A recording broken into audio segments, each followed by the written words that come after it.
जय भोले की हर हर महादेव बम बम भोले। आज मैं आपको सुख सागर 10वें स्कंद का 10वां अध्याय सुना रही हूँ।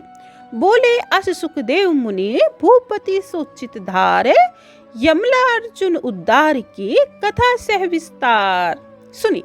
महाराज परीक्षित पूछने लगे, हे महाराज, आप कृपया कर मुझे सुनाइए कि नल कुबेर और मणिग्रीव पर श्री नारद जी क्यों कुपित हुए, उन्होंने उनको क्यों शाप दिया।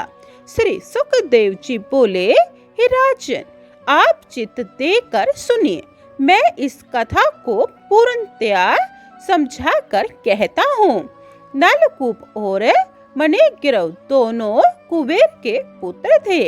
वे धन के कारण मदान्ध हो रहे थे। दूसरे उन्हें रुद्र गणों में गिना जाने लगा था। अतः वे अत्यंत ही मतोमत हो गए। एक दिन वे कैलाश पर्वत के समीप वन में स्त्रियों के साथ क्रीड़ा कर रहे थे। वे श्री गंगा जी में घुसकर युवतियों के साथ मदिरा पान करके अनेक प्रकार की जल क्रीड़ा में लीन हो गए। इसी अवसर पर देव ऋषि नारद उधर घूमते हुए आ निकले। नारद जी को देखते ही युवतियों ने तो कपड़े पहन लिए, किंतु वे दोनों निर्वस्त्र ही क्रीड़ा मत बने रहे। नारद जी क्रोध से बोले, अरे मूर्खों, तुम्हें धन मत से जड़ता और अंधापन छाया हुआ है। तुम विषयों में फंसे रहने के कारण अपने शुभ कर्मों तक को भूल बैठे हो। बस इसी कारण तुम्हें जड़ योनि अवश्य भोगनी पड़ेगी। तब नारद जी ने उनको शाप दिया कि तुम दोनों मत वाले हो, तुम्हारा मद दूर होना चाहिए, अतः दोनों जड़ वृक्ष बन जाओ। जब उन दोनों यक्षों को अपने शाप का पता चला तो उनका नशा मद आदि उतर गया और आंखें खुल गई और शीघ्र ही घबराते हुए श्री नारद जी के चरण कमलों में जा गिरे। तब नारद जी ने कहा, हे यक्षों, द्वापर युग में भगवान कृष्ण अपना अवतार पृथ्वी पर लेकर तुम्हारा उद्धार करेंगे, तभी तुम अपने शरीर को पुनः प्राप्त करोगे।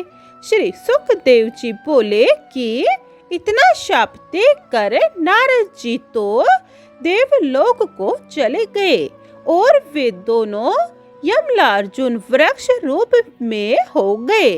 जब भक्त वत्सल भगवान श्री ब्रज मोहन कृष्ण चंद्र जी को नारद जी के शाप की याद आई तो अपने भक्तों की बात को पूर्ण करने के लिए वे उखल को घसीटते हुए दोनों वृक्षों के से निकट आए और फिर भगवान ने उस उखल को वृक्षों में अड़ाकर और स्वयं दूसरी ओर निकलकर रस्सी में तनिक ही झटका मारा। त्यों ही वहां पर तड़तड़ाकर वे दोनों वृक्ष भूमि पर जा गिरे और उनमें से पृथक पृथक अति सुंदर दो पुरुष प्रकट हुए और निकालते ही वे भगवान के चरणों में गिर पड़े। यक्ष अपने पूर्व शरीर को पाकर भगवान दुख भजन की दिव्य स्तुति गान करने लगे। दोनों यक्ष कहने लगे कि हे जगदीश्वर, आप संसार के कारण हेतु हो।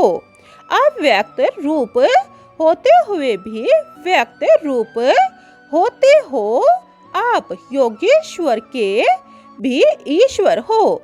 आप समस्त प्राणी मात्रों में व्याप्त हो। संसार में कोई ऐसी वस्तु नहीं है कि जिसमें आपकी कला न हो। समस्त विश्व आप में है और आप उनमें समाये हुए हो। हम दोनों पहले मदान्ध हुए थे, अतः नारद जी ने हमको उचित दंड दिया। श्री नारद जी की परम अनुकंपा द्वारा हमें आपकी परम भक्ति प्राप्त हुई और हमारा मद दूर हुआ। हे राजन, इस प्रकार अन्य प्रार्थना करने के अनंतर वे भगवान की परिक्रमा करने लगे। उन्होंने उनके चरणों में अपना मस्तक टेक दिया। तदंतर भक्त वत्सल प्रभु ने प्रसन्न होकर कहा कि अब तुम अपने लोक को जाओ। इतने में ही ऊपर से विमान आया और वे दोनों यक्ष विमान में बैठ अपने लोक को चले गए। बोलो श्री कृष्ण भगवान की जय। 10वां अध्याय समाप्तम। जय भोले की 11वां अध्याय यह आप दूसरी वीडियो में सुने। जय भोले की। हर हर महादेव। बम बम भोले।